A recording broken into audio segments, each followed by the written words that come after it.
నిజంగా కాంగ్రెస్ కు ఫేక్ వీడియోలు చేసేంత గత్యంతరం పట్టిందంటే ప్రోన్ వీడియోస్ వైరల్ అవుతున్నాయంటే ఆమ్ ఆద్మీకు బచారే ఆమ్ ఆద్మీకు లూట్రే.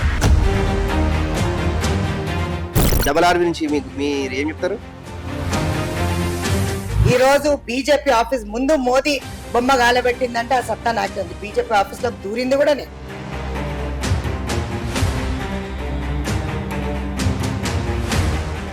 ప్రధానమంత్రి కనపడట్లేదా? కళ్ళు మూసుకున్నాడా ప్రధానమంత్రి? Welcome to ఆంధ్రబాబా TV. నేను మీ సంజయ్ బాదగని. ఈ రోజు మన ముందు special guest Telangana Congress party మహిళా అధ్యక్షురాలుగా సునీతారావు గారు ఉన్నారు. నమస్తే మేడం. నమస్తే అండి. ఎలా ఉంది మేడం ప్రచారం? మాది బ్రహ్మాండంగా నడుస్తున్నది మా ప్రచారానికి ఏం తిరుగులేదు. కాకపోతే అందరు భయపడుతున్నారేమో అని అనిపిస్తుంది నాకు. సునీతారావు చాలా పోరాటం చేసి కాంగ్రెస్ మహిళా అధ్యక్షురాలుగా పదవి తెచ్చుకున్నారు. ఇప్పుడు సాటిస్ఫాక్షన్ అడిగే ముందు ఒక్కసారి మీ కుటుంబ నేపథ్యం, అసలు మీరు ఏంది, ఎక్కడెక్కడ అనేది ఒకసారి చెప్పండి. సునీతారావు పదవి అడగలేదు, హైకమాండ్ గుర్తించి ఇస్తుంది పదవి. ఏ రోజు కూడా సునీతారావు పదవి ఆశ పడలేదు. అడగకుండానే కాంగ్రెస్ పార్టీ నాకు ఎప్పుడు పెద్దపీట వేసింది. అంటే నేను గతంలో I completed my 30 years of my Congress పార్టీలో నా service I have rendered. So దాంట్లో మొట్టమొదటిగా NSUI సెక్రటరీగా ఉన్నాను. దాని తర్వాత సిటీ మన యూత్ కాంగ్రెస్ జనరల్ సెక్రటరీగా ఉన్నాను. సిటీ కాంగ్రెస్ జనరల్ సెక్రటరీగా పనిచేశాను. దాని తర్వాత సిటీ మహిళా కాంగ్రెస్ అధ్యక్షురాలుగా పనిచేశాను. దాని తర్వాత 4 terms PCC సెక్రటరీగా చేశాను. PCC జనరల్ సెక్రటరీగా చేశాను. దాంతో పాటు official spokes person, senior official spokes person, రాష్ట్ర మహిళా కాంగ్రెస్ అధ్యక్షురాలు. దాంతో పాటు టికెట్ వచ్చింది కాబట్టి కంటెస్టెడ్ ఎమ్మెల్యే గోషామైల్. అదే కాకుండా అధిష్టానం AICC మెంబర్ ను చేసింది.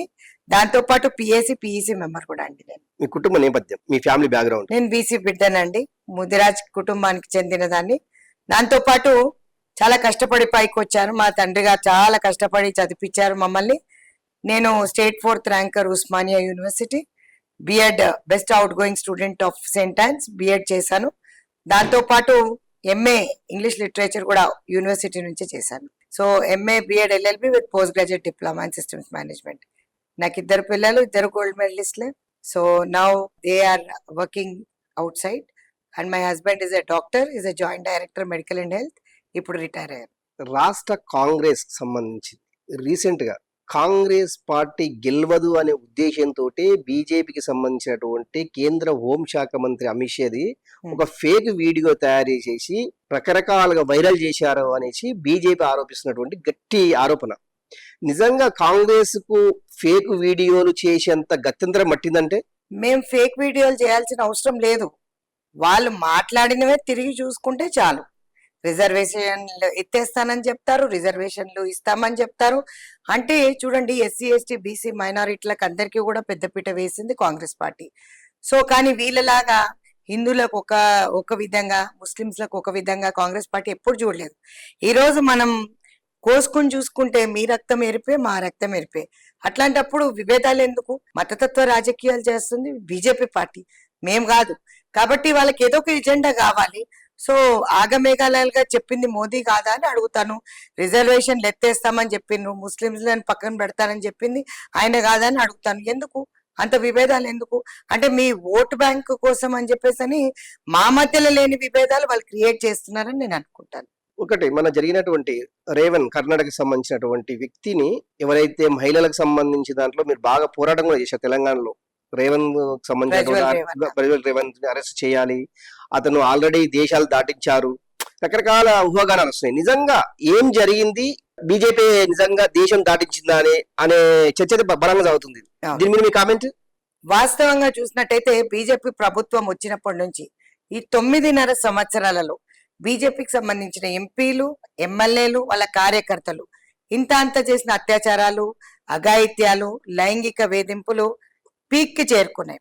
మీరు NCRB రికార్డ్స్ చూడండి, క్రైమ్ రేట్ చాలా పెద్దగా ఉంది. నేను ఒక హైకోర్టు అడ్వకేట్ కూడా.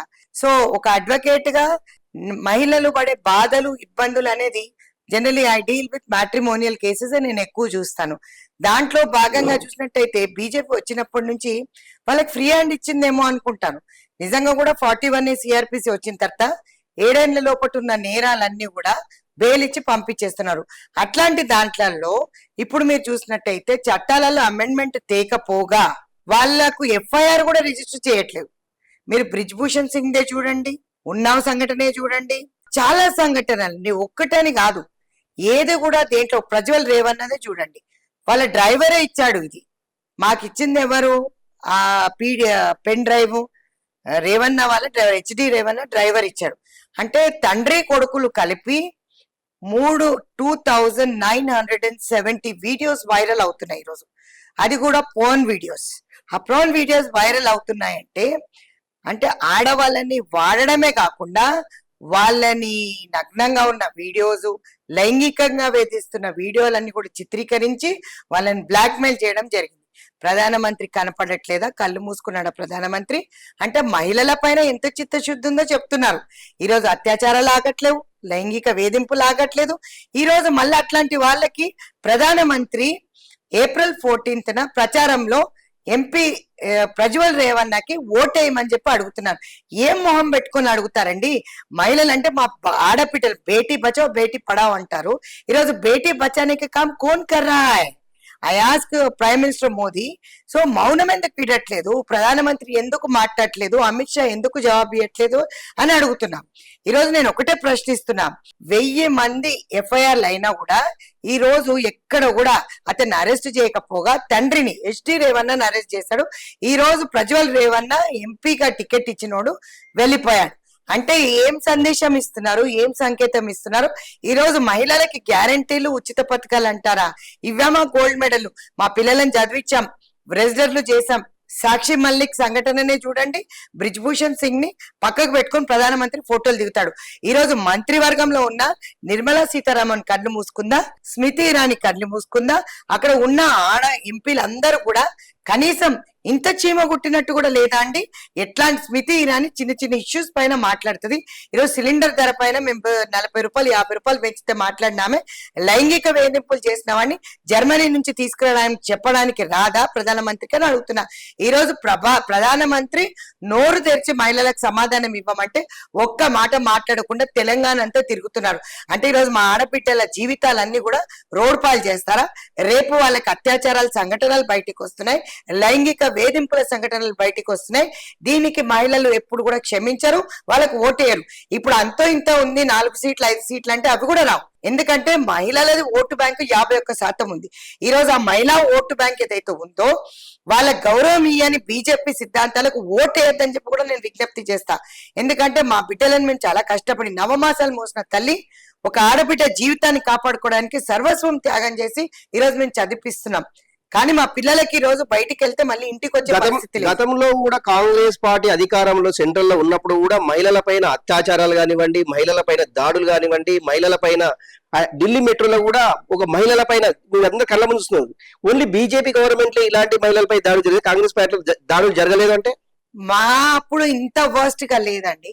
అక్కడ ఎక్కడైనా సంఘటనలు జరిగితే తొందరగా రియాక్ట్ అయ్యే వాళ్ళం, అట్లీస్ట్ వాళ్ళని పట్టుకొచ్చి లోపటేసే వాళ్ళం. వీళ్ళు చేసేది ఎవరండి? వాళ్ళ మంత్రివర్యులు. They are MPs in this who are sitting in the parliament. Is very shameful thing.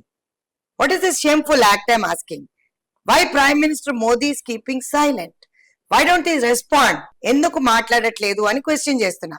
ఒక రాష్ట్ర మహిళా కాంగ్రెస్ అధ్యక్షురాలుగా, ఒక మహిళగా, 2 బిడ్డల తల్లిగా నేను అడుగుతున్నాను. మా పిల్లల జీవితాలు అంధకారంలో నెట్టేస్తున్న బీజేపీకి ఎందుకు ఓటేయాలి? ఈ రోజు ఒక్కరినన్నా అరెస్ట్ చేశారా? వాళ్ళకి క్లీన్ చిట్ ఇచ్చారు. ఎఫ్ఐఆర్ కూడా కాలేదు. బ్రిజ్భూషణ్ సింగ్ పైన మేము ఢిల్లీలో జంతర్ మంతర్ దగ్గర ధర్నా చేస్తే ఎక్కడ కూడా ఆయన అరెస్ట్ చేయడం కాదు కదా, ఒక ఎఫ్ఐఆర్ కట్టలేకపోయింది. కోర్ట్ రెఫర్డ్ కేసు పెట్టి అప్పుడు ఎఫ్ఐఆర్ అయిన తర్వాత అయినా కూడా ప్రధానమంత్రి పక్కకు పెట్టుకొని తిరుగుతున్నాడు. అట్లాంటి వాళ్ళని బర్తరఫ్ చేయాలని చెప్పి డిమాండ్ చేశాం, సస్పెండ్ చేయమని చెప్పి డిమాండ్ చేశాం, వాళ్ళకి ఎట్లాంటి టికెట్లు ఇవ్వద్దని డిమాండ్ చేశాం. అది కూడా వదిలేసి మళ్ళీ ఇంకా వారికి ఒత్తాజు పలుకుతూ మోదీ గారు ప్రచారంలోకి దిగుతున్నారు. ఎంత సిగ్గుచేటు! ఈ రోజు మాట్లాడుతున్న కిషన్ రెడ్డి కోటేస్తారా?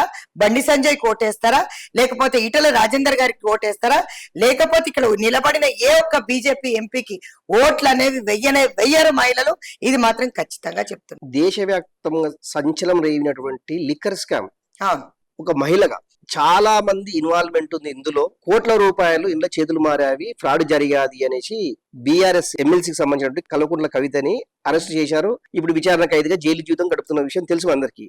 ఒకటి, నేను ఎలాంటి తప్పు చేయలేదు, తప్పు చేయడానికి శిక్ష అనుభవిస్తున్నాను, తప్పు చేయలేని కడిగిన ముత్యంలాగా బయటకు వస్తాను. నిజంగా కూడా లిక్కర్ స్కామ్ లో ఆమె ఇన్వాల్వ్మెంట్ లేదే పార్టీ ఆమె అరెస్ట్ చేసింది అనుకోవచ్చా? అంటే ఈ ఈడీ గాని చూడండి, బీజేపీ భారతీయ జనతా పార్టీ భ్రష్టు పట్టిన జనతా పార్టీ అని మేము అంటాం. ఎందుకు? అప్పటి నుంచి నిద్రపోతున్నారా అని అడుగుతున్నాను. ఈ రోజు మిగిలిత బడ్జెట్ లో వచ్చిన తెలంగాణ అప్పుల తెలంగాణలో మార్చినప్పుడు బీజేపీ బీఆర్ఎస్ సపరేట్ కాదని అనుకున్నాం. ఎన్ని రోజుల నుంచి ఇక్కడ నుంచి మూటలు పోయిన కల్వకుంట్ల ఫ్యామిలీ మాత్రమే దోచుకుంది, వేరే వాళ్ళు ఎవ్వరు దోచుకోలేదు. సరిపోలేదు అనుకుంటూ మళ్ళీ బిడ్డ కూడా లిక్కర్ స్కామ్ లో దిగింది. అంటే ఇది తండ్రికి తెలవకుండా చేసినందుకు కల్వకుంట్ల చంద్రశేఖర్ రావు గారు చాలా రోజు మౌనం పాటించారని నేను అనుకుంటాను. ఎందుకంటే కూతురు అరెస్ట్ చేసినా కూడా ఏ తండ్రి అయినా రియాక్ట్ అవుతాడు జనరల్ గా. రియాక్ట్ కాకుండా మౌనం వహించినాడు కేసీఆర్ గారు. అంటే ఇప్పుడు దోచుకున్నది సరిపోలేదు అని చెప్పేసి అని ఇంకా తగుదునమ్మా అని ఈమె కూడా లిక్కర్ స్కామ్ లో ఇన్వాల్వ్ అయింది. ప్రతి ఒక్క సాక్ష్యం ఉన్నా కూడా ఇప్పుడు బీజేపీ బీఆర్ఎస్ సపరేట్ అని చూపించుకోవడానికి మాత్రం చూపించారు కవిత అరెస్ట్ అని నేను అనుకుంటాను. నేను చెప్పాను, చాలా మంది పత్రికా మిత్రులు నన్ను అడిగారు ఎప్పుడు వస్తుంది మేడం బెయిల్ అంటే, ఎలక్షన్స్ పార్లమెంట్ ఎలక్షన్స్ అయిపోగానే వస్తుంది అని. పార్లమెంట్ ముందు ఎలక్షన్స్ ముందు రాదంటే రాదన్నా. ఎందుకు రాదు అంటే, ఒకప్పుడు ఇద్దరు పొత్తులో ఉన్నారు. ప్రతి ఒక్క బిల్లుకి పార్లమెంట్ లో సపోర్ట్ చేసింది బీఆర్ఎస్ కాదని నేను అడుగుతాను. మీరు వాళ్ళు సపరేట్ కాదు, బీ టీమ్ అని మేము ఎందుకు అన్నాం?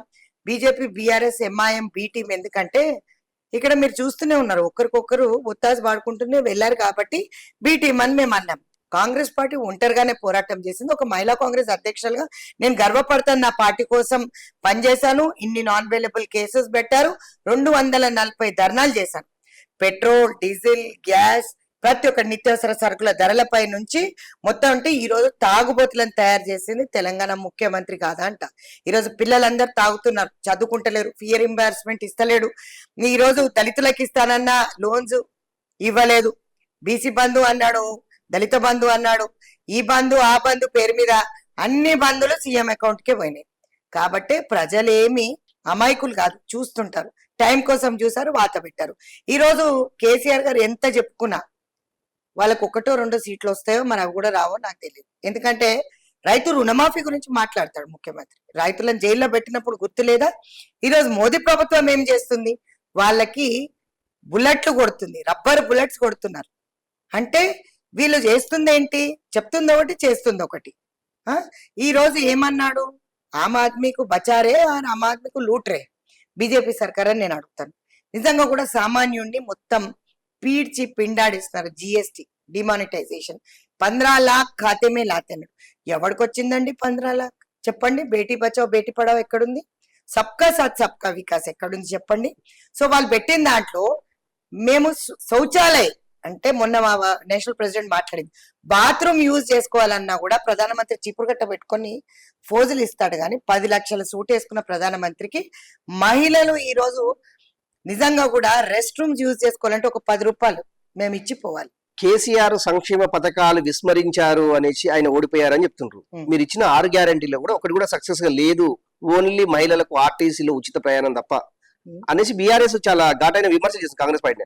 నిజంగా కూడా 6 గ్యారంటీల్లో ఒకటి కూడా అమలు కావడం లేదంటూ కొన్ని కాన్ఫరెన్స్ లో దీని మీద కాంగ్రెస్ వ్యతిరేకంగా నినాదాలు చేస్తుండ్రు. 9.5 సంవత్సరాలు పడుకున్నది ఎవరు?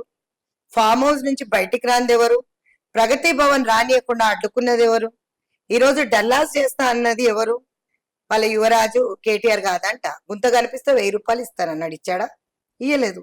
9.5 సంవత్సరాలు ఎవరిని కలవకుండా నువ్వు ఇంట్లో కూర్చొని ఏ పథకం ఇంప్లిమెంటేషన్ చేయకుండా 6 గ్యారంటీల వచ్చి మాట్లాడడం కూడా వాళ్ళకి పనికిరాదు అంటాను. అర్హత లేదు అంటాను. ముఖ్యమంత్రికి చిత్తశుద్ధి ఉంటే ఫస్ట్ అసెంబ్లీకి రమ్మని చెప్పు, మాట్లాడమని చెప్పు. మరి రేవంత్ అన్న మాట్లాడాడు కదా, అనుమూల రేవంత్ రెడ్డి ఒకటే ఒక మొగాడు మాట్లాడినాడు, గట్టిగా మాట్లాడినాడు. మరి ఎందుకు మేము అడిగిన దానికి కాళేశ్వరం ప్రాజెక్టు గురించి చెప్పట్లేదు? ఈ రోజు ఇవన్నీ డేటా మేము ఇస్తలేం. మేడిగడ్డ ఎందుకు కుంగిపోయింది? ఈ రోజు లక్షల వేల కోట్లు ఎవరి జోబులో? మేడిగడ్డ ప్రాజెక్టు కట్టింది మీ మంత్రి సహచరు ఉన్నటువంటి కొమ్మరెడ్డి రాజగోపాల్ రెడ్డి మేడిగడ్డ కట్టాడు. వాళ్ళ మదర్ పేరు మీద ఉంది ఆ కాంట్రాక్ట్ అనేది. కేసీఆర్ మీద చాలా సందర్భాలు మాట్లాడాడు. మీ కాంగ్రెస్ గవర్నమెంట్ కాంట్రాక్టర్ కడితేనే ఆ మేడిగడ్డ కుంగింది అనేసి వీళ్ళు చెప్తున్నటువంటి అంశం. ఇదంతా మేం చెప్తున్న డేటా కాదండోయ్. ఇదంతా కూడా ఐఏఎస్లు, ఐపీఎస్లు, ఓఎస్డీలు. ఈ మేము సెక్రటేరియట్కి వెళ్తే మాకు అన్ని కుప్పలు కుప్పలు ఫైళ్లు దొరుకుతున్నాయి. రోజుకొకటి తీసుకొచ్చి మా ముఖ్యమంత్రి గారికి పెడితే మా ముఖ్యమంత్రి గారు తీసుకొచ్చి అసెంబ్లీలో పెట్టారు. మరి జవాబు ఇవ్వడానికి ఎందుకు రాలేదు? మీకు గడ్జ్ ఉంటే జవాబు ఇచ్చేది ఉండే. ఈ రోజు పెద్ద పెద్ద మాటలు మాట్లాడితే చంద్రశేఖరరావే కానీ కేటీఆర్ఏ కానీ ఎవ్వడు నమ్మడని నేను అంటాను. Because we are very clear. ఈ రోజు 5 గ్యారంటీల్లో 200 యూనిట్లు నేను చూపిస్తాను మీకు. జీరో వచ్చిన బిల్ నేను చూపిస్తాను. మహాలక్ష్మి కింద ప్రతి ఒక్క బస్సు ఎక్కాను. ఈ రోజు అధికంగా మా road and transport minister Ponnam Prabhakar గారు 1000 బస్సులు అధికంగా మళ్ళీ మగవాళ్ళకి ఇబ్బంది అవుతుందని చెప్పి మళ్ళీ మగవాళ్ళకు కూడా ఎక్స్ట్రా వేశారు. చూడండి, కడుపు మంట అంటారు కదా, అది వాళ్ళకి జరుగుతుంది. ఈ రోజు రైతు సంక్షేమం కోసం మేము రైతు రుణమాఫీ కూడా 15 ఆగస్టు అని కూడా డెడ్ లైన్ ఇచ్చారు. అదే కాకుండా గృహజ్యోతి కాకుండా ఇప్పుడు మీకు 6 గ్యారంటీలో 500కి సిలిండర్ ఇస్తున్నాం.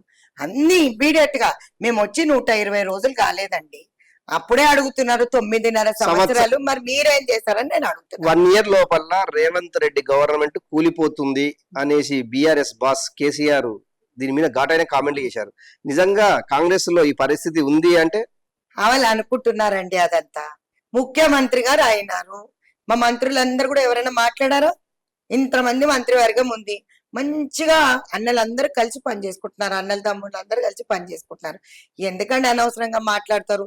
మీకు డిపాజిట్లు వస్తాయో లేవో చూసుకోమని చెప్పి నేను అడుగుతాను. రెండోది, వీళ్ళు మాకు జవాబు ఇయ్యలేరు. అవాకులు చవాకులు మస్తు మాట్లాడతారు. ఈ రోజు 120 రోజులల్లా, అంటే మేము రాగానే సోనియా గాంధీ గారి బర్త్డే 45 డేస్ లోపట, అంటే నెల రోజులు కూడా కాకుండా ముందే డిసెంబర్ 9 నుంచి మేము మా మహాలక్ష్మి పథకం ప్రారంభించాం. ఈ రోజు వీళ్ళన్నీ చేయలేని పనులు మేము చేస్తున్నామని వాళ్ళకి కడుపుమంట, ఊర్వలేరు.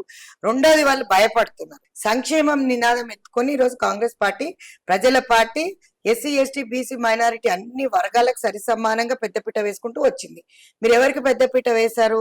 అగ్రకులాలకు పెద్దపీట వేశారు. ఈ రోజు state tax, central tax BJP BRS కలిసి దోచుకోలేదా అని అడుగుతున్నాను మమ్మల్ని అందరినీ.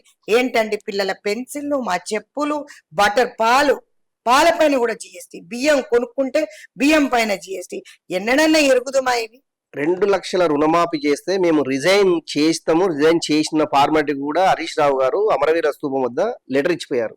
మరి నిజంగా ఆగస్టు మంత్ లో 2 లక్షల రుణమాఫీ చేస్తే రేవంత్ రెడ్డి కూడా ముఖ్యమంత్రి రిజైన్ లెటర్ కూడా ఇవ్వచ్చు కదా? మేము రుణమాఫీ చేస్తాను అంటున్నాం. మీలాగా 9.5 సంవత్సరాలు కాలయాపన చేస్తానే నమ్మకం మీకు కాదండి. హరీష్ రావు ఏం ఫార్మాట్ ఇచ్చినాడు? మంత్రి వారియులుగా పనిచేసి ఇంత సీనియర్ అయిన హరీష్ రావు గారు ఏ ఫార్మాట్ లో వచ్చినారు? ఏ ఫార్మాట్ లో ఇవ్వాలి కూడా తెలియని వాళ్ళు మా గురించి రుణమాఫీ చేస్తారా లేదా అని మాట్లాడడం విట్టురంగా లేదు. నాకైతే విట్టురంగా అనిపిస్తుంది. చేయనప్పుడు మాట్లాడతామండి. ఎందుకంటే మేము చేస్తాం. రిజైన్ చేస్తారా? టిఆర్ఎస్ లో ఉన్న మంత్రులందరూ రిజైన్ చేస్తారా? ఫస్ట్ ఉన్న వాళ్ళను రిజైన్ చేయమనండి. ఇంకా అక్కడి నుంచి వలసలు మొత్తం వచ్చేసి అపోజిషన్ లో కూడా కూర్చోని పరిస్థితి రాబోయే కాలంలో రేవంత్ రెడ్డి గారు ఏ విధంగా అయితే చెప్పారో అపోజిషన్ లో కూడా ఎవరు లేకుండా పోతారేమో చూడండి. తెలంగాణ కాంగ్రెస్ పార్టీలో ఏక్నాథ్ సిండే తయారైతుండు, అందుకనే సంవత్సరం లోపల గవర్నమెంట్ పడిపోతుంది అనేసి కేసీఆర్ అనే దానికి బలం చేకూరుతుంది అనే దానికి తెలంగాణలో బాగా చర్చ జరుగుతుంది అసెంబ్లీ పార్లమెంట్ ఎన్నికల తర్వాత. ఏక్నాథ్ షిండే లేరు, దోనా షిండే లేరు. కాకపోతే పాపం వాళ్ళు ఈ రోజు కూడా ఇంకా నేను ముఖ్యమంత్రినే, నా కొడుకు ఇంకా అదే మా మంత్రి పదవిలో ఉన్నారు, మంత్రులందరూ కూడా ఇంకా గవర్నమెంట్ లోనే ఉన్నామని అనుకుంటున్నారు. అసలు వాళ్ళకి చిత్తశుద్ధి ఉంటే ప్రజల దగ్గరికి వెళ్ళమని చెప్పండి. ఇప్పుడు తిరుగుతున్నాడు కదా కేసీఆర్ గారు. గతంలో 9.5 సంవత్సరాలు ఇట్లనే తిరిగి ప్రజా సమస్యల గురించి, రైతు సమస్యల గురించి, మహిళల సమస్యల గురించి మాట్లాడితే బాగుంటుండొచ్చు. ఆ రోజు పోలీసు వాళ్ళందరూ ఎక్కడుండే? ఆయన ఇంటి దగ్గర ఉండే బందోబస్తు చేసుకుంటా. ఈ రోజు పోలీసు వాళ్ళు ఎక్కడున్నారు? డ్యూటీ చేసుకుంటూ రోడ్డు మీద ఉన్నారు. సో ఆ రోజు ఫ్రెండ్లీ పోలీసింగ్ అన్న వాళ్ళు మానభంగాలు, లైంగిక వేధింపులకు పెద్దపీట వేసి ఈరోజు తెలంగాణలో అప్పుల పాలు చేసిందే కాకుండా అందరినీ కూడా మద్యం మంతులో ముచ్చి, అదే కాకుండా డ్రగ్స్ ఈ రోజు పేటరిల్లిపోతున్నాయి. దాన్ని అరికట్టాలని చెప్పి ముఖ్యమంత్రి గారు పనిచేస్తున్నారు. ఈ రోజు చాక్లెట్లు, బిస్కెట్ల రూపంగా స్కూళ్ళ దగ్గర కూడా అమ్ముతున్నారంటే దీనికి అంతటి కారణం వాళ్ళ గవర్నమెంట్ కాదా, గత ప్రభుత్వం కాదా అని అంటాను. ఏ దానిపైన ఫిల్మ్ యాక్టర్స్ కూడా ఇందులో ఉండే వాళ్ళందరూ కూడా ఎందుకు విడిపించారు? మరి ఇదంతా కూడా కేటీఆర్ కి, కేసీఆర్ కి తెలియకుండా జరిగిందా అని నేను అడుగుతాను. కాంగ్రెస్ పార్టీలో 2 పవర్ సెంటర్స్ నడుస్తున్నాయి. మీరు కొత్త ఏమైనా పవర్ సెంటర్ స్టార్ట్ చేయాలనుకుంటున్నారా, లేకుంటే మీకు ఏ పవర్ సెంటర్ లో మీ స్థానం ఉందంటే చెప్తారు? మీకు పవర్ సెంటర్ కనపడ్డదా? నాకైతే మొత్తానికైతే ఒకటే పవర్ సెంటర్ కనిపిస్తుంది నాకైతే. ఏ పవర్ సెంటర్ అది? అంతే కదా, ముఖ్యమంత్రి గారు ఉన్నారు, మంత్రి వర్యులు ఉన్నారు, అందరూ అన్నలు కలిసి పనిచేస్తున్నారు. నాకైతే ఎవరు వ్యతిరేకంగా మాట్లాడినట్టు కాదు. అంటే నాకు మైండ్ తప్పి మాట్లాడుతుంది కల్వకుంట్ల ఫ్యామిలీ తప్పిస్తే ఇంకెవరు కనపడలేదు. మా దగ్గర అయితే మన వాళ్ళకు కళ్ళు బయరెళ్ళినాయేమో నాకైతే తెలియదు, కానీ మా దగ్గర మాత్రం అందరూ బాగున్నారు, చాలా మంచిగా పని చేసుకుంటున్నారు. ఎవ్వరు కూడా ఈరోజు అందుకే డబుల్ డిజిట్ మాకు వస్తుంది, 12 నుంచి 14 సీట్లు వస్తాయని చెప్పి మేము ఖచ్చితంగా చెప్తున్నాం. What ever it may be. మరి వాళ్ళు అక్కడ నుంచి మా దగ్గర నుంచి వలస పట్టుకొని ఎత్తుకొని వెళ్ళిపోయినప్పుడు వాళ్ళకి అది లేదు. ఎమ్మెల్యేలు అందరూ అప్పుడు చేర్పించుకున్నప్పుడు ముఖ్యమంత్రికి అది గుర్తు రాలే. కానీ ఈ రోజు మాత్రం కళ్ళు ఎరబెట్టేసి మా వాళ్ళందరూ పోతున్నారంటే మేము రమ్మని పిలవకుండానే వాళ్ళందరూ వస్తున్నారు, మేము కూడా పిలుచుకుంటున్నాం. మీకు తప్పు అనిపించినప్పుడు మాకు కూడా తప్పులేదు. సునీతారావు గారు ఖైరతాబాద్ కాన్ఫరెన్స్ టికెట్ ఆశించారు, భంగపడ్డారు. నిజంగా కాంగ్రెస్ పార్టీలో మీకు సముచితమైన స్థానం కల్పిస్తలేదు కాంగ్రెస్ పార్టీ అంటే? ఎందుకు అనుకోవాలి? సముచితమైన స్థానం కల్పించింది కాబట్టి టికెట్ ఇచ్చింది. ధైర్యవంతురాలు ఓడిపోయే టికెట్ ఇచ్చారు, పర్వాలేదు. ఓటమి గెలుపు సెకండరీ అండి. కాంగ్రెస్ పార్టీ ఫస్ట్ టైం మహిళా కాంగ్రెస్ లో ఒక ముద్దిరాజ్ బిడ్డకి టికెట్ ఇచ్చింది. నేను గర్వంగా ఫీల్ అవుతాను. అధిష్టానం ఎక్కడి నుంచి, నేను ఒక రాష్ట్ర అధ్యక్షురాన్ని, నేను ఒక కాన్స్టిట్యుయెన్సీకి సంబంధించి ఒక ఖైరతాబాద్ అధ్యక్షురాలు కాదు, నేను స్టేట్ అధ్యక్షురాన్ని. స్టేట్ మహిళా కాంగ్రెస్ అధ్యక్షురాలు 240 ధర్నాలు చేసింది. ఈ రోజు బీజేపీ ఆఫీస్ ముందు మోదీ బొమ్మ గాలబెట్టిందంటే ఆ సత్తా నాకే ఉంది. బీజేపీ ఆఫీస్ లో దూరింది కూడా నేను. సునీతారావు ఖైరతాబాద్ కాన్ఫరెన్స్ టికెట్ ఇస్తే నేను గెలిచేదనేసి మీ సన్నిధులతోటి మీరు వాపోయారు. ఎస్, 100%. ఏ మహిళ కూడా అదే అనుకుంటది. నా ఏరియా నుంచి నాకు ఇస్తే నా సత్తా నేను చూపించుకుంటాను కాబట్టి. సో నేను 100% కాన్ఫిడెంట్ గా ఖైరతాబాద్ నుంచి అడిగాను. హైకమాండ్ ఏమనేది, నువ్వు ఇక్కడి నుంచే పోటీ చేయాలన్నది, రాబోయే కాలంలో చాలా పెద్ద పీట వేస్తా అని చెప్పి కూడా మాకు హామీ ఇచ్చారు. అంటే నేను గతంలో కూడా అప్పుడు కూడా నేను అడిగింది ఒకటే టికెట్ అడిగాను, ఖైరతాబాద్ టికెట్ అడిగాను. సో నేను ఈ రోజు కూడా నేను అదే చెప్తున్నాను, మహిళలకు ఎప్పుడు కూడా పెద్దపీట వేస్తుంది కాంగ్రెస్ పార్టీ అని అన్నాను. ఈ రోజు చూస్తున్నారు, నేను ఒక ఏఐసిసి మెంబర్ గా ఉన్నాను, ఒక పిఈసి మెంబర్ గా ఉన్నాను, ఒక పిఎస్సి మెంబర్ గా ఉన్నాను, ఒక రాష్ట్ర మహిళా కాంగ్రెస్ అధ్యక్షురాలుగా ఉన్నాను. కంటెస్టెడ్ ఎమ్మెల్యే, నాకు ఎమ్మెల్యే టికెట్ వచ్చింది, నేను అక్కడ నుంచి పోటీ చేశాను. రాజాసింగ్ పైన పోటీ అంటే చిన్న మాట కాదు కదా. రాజాసింగ్ ధీటైన ఒక ఆడది, అంటే ఒక మహిళ మా దగ్గర ఉంది, మీ మీదకి వదులుతున్నామని వదిలినారు. ఈ రోజు అదే సిద్ధాంతం బీజేపీ ఫాలో అవుతుంది కదా. అదే సిద్ధాంతం మరి మాధవిలత గారికి టికెట్ ఇచ్చారు కదా. ఎందుకు రాజాసింగ్ అన్నాడు కదా, మా దగ్గర నుంచి మరి లేరంటే అక్కడ మహిళ పవర్. ఈ రోజు ఇక్కడ ఒక మహిళ ఉంది, అక్కడ ఒక మహిళ ఉంది. అంటే రాజాసింగ్ అంటే పెద్ద వ్యక్తి, చాలా పెద్ద వ్యక్తి అండి. ఏ విధంగా పెద్ద వ్యక్తి అంటే మీ దోచుకోవడంలో పెద్ద వ్యక్తి ఏమో నాకు తెలిసి, గుండాయిజం చేయడంలో, ఇప్పుడు మతతత్వ రాజకీయాలలో పెద్ద వ్యక్తి. సో అట్లాంటిది ఉండొద్దు.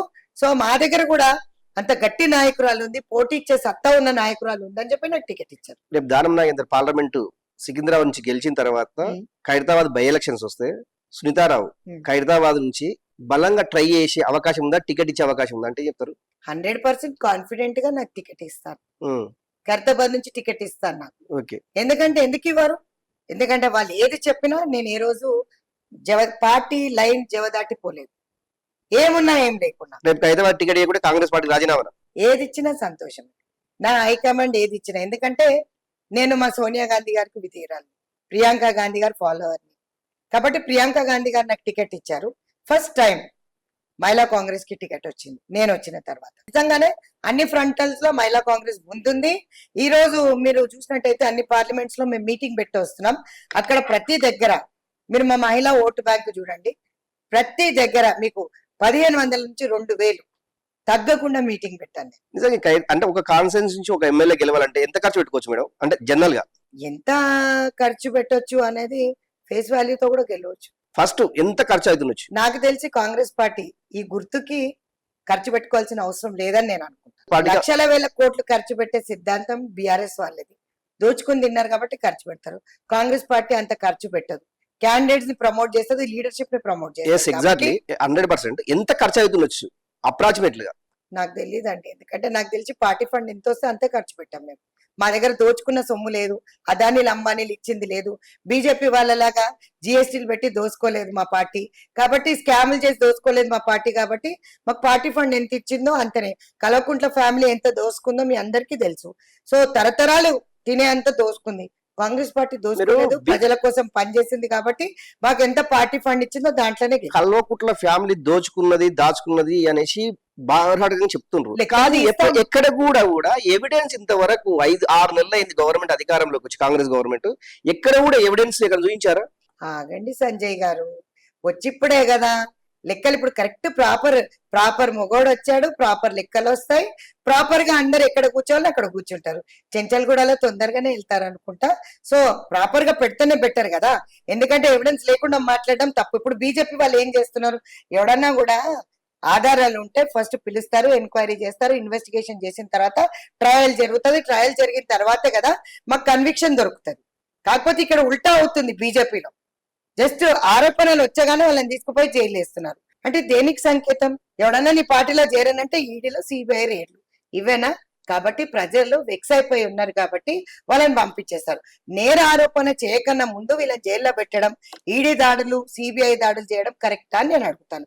ఒకటే క్వశ్చన్, సింపుల్ క్వశ్చన్ అడుగుతాను. వాళ్ళ పార్టీలో నేను చేరను అంటే రేపు పొద్దున అంటే సునీతారావు దగ్గర డబ్బు లేదు కాబట్టి ఈడీ సిబిఐ రేట్లు చేయలేదు. కాకపోతే డబ్బున్న నాయకులు, బిజినెస్ లు, ఇండస్ట్రియలిస్టులు ఎవరికైతే డబ్బులు ఉన్నాయో వాళ్ళను టార్గెట్ చేసి తీసుకుంటారు. అంటే కాంగ్రెస్ పార్టీలో డబ్బు లేని వాళ్ళు మొత్తం పేద పార్టీ కదండి, న్యాచురల్ గా పేదల కోసం పనిచేసే పార్టీ వాళ్ళ దగ్గర లేదు కదా డబ్బులు. మన మోడీ RRR, RRR కంటే కలెక్షన్ ఎక్కువ వచ్చింది RRR అనేది. చాలా ఘాటైన కామెంట్స్ చేశారు. RRR గురించి మీరు ఏం చెప్తారు? ఎలక్షన్ లో చూపించమనండి. ఇప్పుడు మీరు అడిగారు కదా, ఎవిడెన్స్ తో పాటు రేవంత్ రెడ్డి గారు ప్రూవ్ చేస్తారు. రాబోయే కాలంలో కల్వకుంట్ల ఫ్యామిలీ ఎక్కడ ఉంటుందో, ఇప్పుడు ఆల్రెడీ చెల్లెపోయింది, రాబోయేది ఇప్పుడు వాళ్ళ అన్న, వాళ్ళ నాయన, వాళ్ళ ఫ్యామిలీ. ఇప్పుడు సంతోష్ గారితో పాటు అందరు లెక్కలు చిట్టాలన్నీ కూడా లెక్కల పత్రాలు అవుతున్నాయి.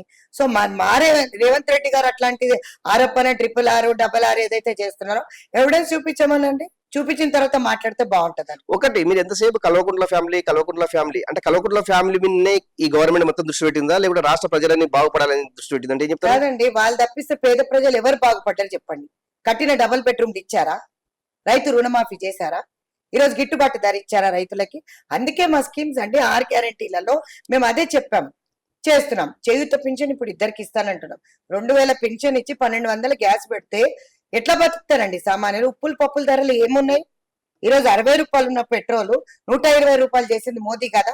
అక్కడ బ్యారెల్ ప్రైస్ తక్కువ ఉన్నా కూడా నువ్వు తక్కువ చేయట్లేదు అని అంటే దోసుకు తినాలి కదా. ట్యాక్స్లు ఎక్కువ కదా. రేపు సెంట్రల్ లో కాంగ్రెస్ పార్టీ అధికారంలోకి వస్తే ఇవన్నీ రేట్లు తగ్గిస్తారు. 100% తగ్గిస్తాం, 100% తగ్గిస్తాం. ఫస్ట్ ఈ నిరుద్యోగం 30 లక్షల ఉద్యోగాలు ఇస్తామని ప్రామిస్ చేశాం. ఇదే కాకుండా 2500 మహిళలకు ఇస్తానని చెప్పి ప్రామిస్ చేశాం. అక్కడ నుంచి మహాలక్ష్మి స్కీమ్ కింద రాహుల్ గాంధీ గారు సంవత్సరానికి 1,00,000 రూపాయలు మహిళలకు ఇస్తానంటే 8,500, ఇక్కడ 2,500 అంటే 11,000 మహిళలకు వస్తాయి. ఎవ్వరి మీద ఆధారపడాల్సిన అవసరమే లేదు. గృహలక్ష్మి అనే పేరు మీద మీరు 2,500 రూపాయలు చేస్తాం. ఇంతవరకు ఎక్కడ కూడా స్టార్ట్ కాలేదు కదండి. అదే కదా మహిళలు మొత్తుకునేది. ఇప్పుడు స్టార్ట్ కాలేదు అని అనకండి, స్టార్ట్ అయింది కానీ ఎలక్షన్ కోడ్ వచ్చింది కదా. ఇప్పుడు చూడండి తమ్ముడు, ఏదైనా ఇంప్లిమెంటేషన్ చేయాలంటే టైం కావాలి. వచ్చి ఇప్పుడు 9 మాసాలు తల్లి మోసినా కూడా 9 నెలల తర్వాతనే డెలివరీ అవుతుంది కదా. 3-4 నెలలకు డెలివరీ అవుతుందో మీరు చెప్పండి. ఒక మహిళగా నేను మాట్లాడుతున్నాను. ఒక బిడ్డను కనాలంటే ఎన్ని నెలలు పడుతుంది? సంసారం వేరు, ప్రభుత్వం వేరు. లేదండి, ఎన్ని నెలలకు డెలివరీ అవుతుంది? జనరల్ 9 నెలలు ఒక మహిళని. ఓకేనా? 9 మంత్స్. మా ప్రభుత్వం వచ్చి ఎన్ని నెలలు అవుతుందండి? 6 నెలలు. అంటే 3 నెలలు ఆగాల. 4 నెలల్లో మాత్రమే ఈ స్కీమ్స్ అయితే వచ్చాయి కదా. ఎలక్షన్ కోడ్ రాకన్నా ముందు, ఎలక్షన్ కోడ్ తర్వాత రైతులు రుణమాఫీ చేస్తామంటే కూడా అక్కడ పోయి కూడా వాళ్ళు పిటిషన్ వేసి ఆపేశారు. ఈరోజు ఆలోచించండి, వన్స్ ఎలక్షన్ కోడ్ ఎత్తే గానీ ఇమీడియట్ గా అందరికి పడతాయని చెప్పారు ముఖ్యమంత్రి గారు. ఓపిక కొంచెం జనాలు కూడా, ప్రజలకు కూడా నేను విజ్ఞప్తి చేస్తుంది ఏంటంటే, ఆరాట పడొద్దు. మీరు మాకు చాలా మంచి తీర్పు ఇచ్చారు కాబట్టి కొంచెం ఓపిక పట్టాలంటారు. 9 సంవత్సరాలు ప్రగతి భవన్ కి రానియకుండా ఉన్న కేసీఆర్ కి 2 సార్లు గెలిపించారు, మిమ్మల్ని రోడ్డు మీదకి తెచ్చారు. ఈరోజు మోదీ ఇటు కేసీఆర్ ఇద్దరు కలిసి సామాన్యునికి ఒక్క పూట తిండి తినలేని పరిస్థితికి తెచ్చారు. ఇప్పుడే కదా మా ప్రభుత్వం వచ్చింది. తెలంగాణ మహిళా అధ్యక్షురాలుగా రేపు జరిగేటటువంటి పార్లమెంట్ ఎన్నికలు మీరు ఏం అప్పీల్ చేసి ఓటర్స్ అడుగుతారు? మొదటిగా అత్యాచారాలు ఏదైతే జరిగాయో, ఇప్పుడు ఏదైతే డ్రోన్ వీడియోస్ బయట సర్క్యులేట్ అవుతున్నాయో, ప్రజ్వల్ రేవన్నాని మొట్టమొదటిగా ప్రభుత్వం ప్రైమ్ మినిస్టర్ మోదీ ఆన్సర్ చేయాలి. అతన్ని జర్మనీ నుంచి తెస్తాడా లేదా అనేది మాకు ఫస్ట్ ఆన్సర్ కావాలి. అరెస్ట్ చేస్తాడా లేదా, మహిళలకు న్యాయం చేయాలి. మా మహిళా ఓటు బ్యాంక్ అనేది చాలా పెద్దది కాబట్టి మహిళలందరికీ విజ్ఞప్తి చేస్తున్నా, బీజేపీ ప్రభుత్వం మళ్ళీ వస్తే అరాచకాలకు వేదికగా అడ్డాగా మారిపోతుంది కాబట్టి వీళ్ళు గాని వాళ్ళు గాని మహిళలకు పెద్దపీట వేయలేదు కాబట్టి వాళ్ళకు ఓటు వేయొద్దని విజ్ఞప్తి చేస్తున్నాను. అదే కాకుండా ఒక మహిళా కాంగ్రెస్ అధ్యక్షురాలుగా రాబోయే కాలంలో మీరెవ్వరు అధైర్యపడిన అవసరం లేదు. రుణమాఫీయే గాని, మన పిల్లలకు ఉద్యోగాలే గాని, ఈ నిత్యావసర సరుకులు తగ్గడమే గాని, గ్యాస్ ధర 500కి ఇంప్లిమెంటేషన్ చేశాం, బస్ ఫ్రీయే గాని అన్ని పథకాలు మంచిగా నడుస్తాయి. రాబోయే కాలంలో 5 సంవత్సరాలు మీ అందరికీ సంక్షేమ పథకాలతో మీ ముందు ఉంటుంది కాంగ్రెస్ పార్టీ. దయచేసి కాంగ్రెస్ పార్టీకి ఓటేయాలని కూడా విజ్ఞప్తి చేస్తున్నాను. ఇది ఈ రోజు స్పెషల్ ఇంటర్వ్యూ. మరో ఇడతతో మళ్ళీ కలుద్దాం. నమస్తే.